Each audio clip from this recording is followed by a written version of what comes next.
Saint Andrew university cricket club তিনটি একদিনের match খেলতে যাচ্ছে সিলেট। এটাই প্রথম ব্রিটেনের কোন বিশ্ববিদ্যালয় ক্রিকেট দল সিলেট সফরের ঘোষণা দিল।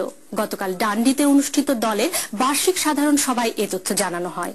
স্কটল্যান্ড থেকে রিপোর্ট করছেন আমাদের প্রতিনিধি মিজানুর রহমান।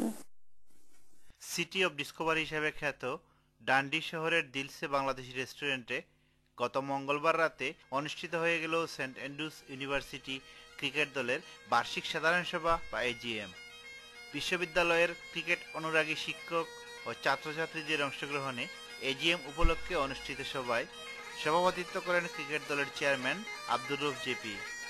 সভায় দলের আগাম সফরসূচি ঘোষণা করতে গিয়ে দলীয় অধিনায়ক Alex Lloyd জানান, We're very much looking forward to going to Gillette next year.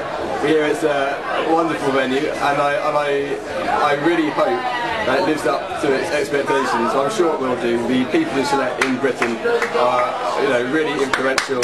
When we go to Gillette, people will come out and watch our games and support us, as they did in Dakar in 2003, and I'm sure they will. দলের chairman জানান, স্থানীয় Scottish কমিউনিটিতে বাংলাদেশ সম্পর্কে ইতিবাচক ধারণা সৃষ্টিতে ভূমিকা রাখবে এ ধরনের সফর, আর এজন্যই তিনি এই ক্রিকেট দলকে স্পন্সর করে আসছেন গত 14 বছর যাবত।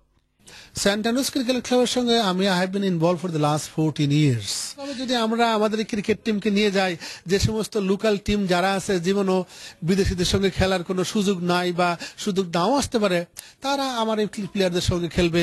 আমি সিলেটে 3টা ম্যাচ খেলবো, চিটাগাং একটা ম্যাচ খেলবো, ঢাকাতে 3টা ম্যাচ খেলবো। আমি শিওর বি ডিভিশন প্লেয়ার যারা আছে বাংলাদেশে, তারা আমার প্লেয়ারদের সঙ্গে খেলবে, এদের ওদের সঙ্গে পরিচয় হবে, বন্ধুত্ব বাড়বে, they know each other, and we have also cultural integration as well throughout this connection, not only food integration. ডান্ডি সমুদ্র বন্দর একসময় মুখরিত থাকতো বাংলাদেশ থেকে আসা পাটবোঝাই জাহাজে, যা এখন ইতিহাস। 1998 সালে সর্বশেষ পাটবোঝাই জাহাজ বাংলার উর্মি বেরিয়েছিল ডান্ডি বন্দরে, কিন্তু এখানকার বাংলাদেশি ব্যবসায়ীরা ডান্ডির সাথে বাংলাদেশের যোগসূত্র টিকিয়ে রাখতে নিচ্ছেন নানা উদ্যোগ। আমরা যারা এখানে ব্যবসা করি, আমাদের দেশের কমিউনিটির কথা আমাদের যেভাবে মনে পড়ে, আমরা যেভাবে অনুভব করি, আমাদের এখন সময় আসছে, we have to feel same way the local community as well, where we make our bread and butter. সংশ্লিষ্ট মহল মনে করেন ব্রিটেনের বাংলাদেশি ব্যবসায়ীরা স্থানীয় কমিউনিটির উন্নয়নেও ভূমিকা রাখবেন। Mizanur Rahman, channel S news, Dundee, Scotland.